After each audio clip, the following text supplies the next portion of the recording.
তো এরপরে চাঁদসাগর বেহুলার সাথে চাঁদসাগরের ছেলে লক্ষিন্দরের বিয়ে হয়েছে, পরে একটা বাসরঘর করলো, নিশ্ছিদ্র বাসরঘর। কিন্তু এরপরেও মনসা একটা সাপকে পাঠালো, চিকন সাপ, কোনো একটা ছিদ্র দিয়ে তাকে দংশন করলো এবং লক্ষিন্দর মারা গেল।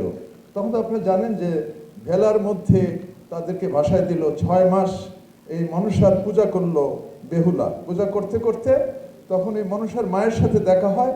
মনসার মায় তখন তার খুব আবেগ তাড়িত হয়ে মনসাকে এনে তাদেরকে আবার ভালো করে দেয়। এটা একটা ঘটনা আর কি।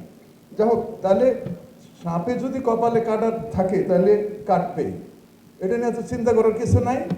কারণ আমার কথা হলো যে কুকুরে কামড়ে কত মরে। কুকুরের কামড়ে বাংলাদেশের 2 লক্ষের বেশি মানুষকে কুকুরে কামড়ায় এবং প্রতিদিনে 665 জন এর মতো বা 700 জনের মতো মানুষকে কুকুরে কামড়ায়। ড্রাউনিংয়ে কত মরে?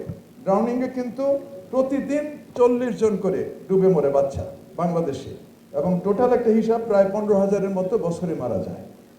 আর সাপের কামড়ে বছরে মরে হলো মোর দেন 6,000, কেউ বলে 7,000, কোনো কিন্তু স্ট্যাটিস্টিক্স নাই।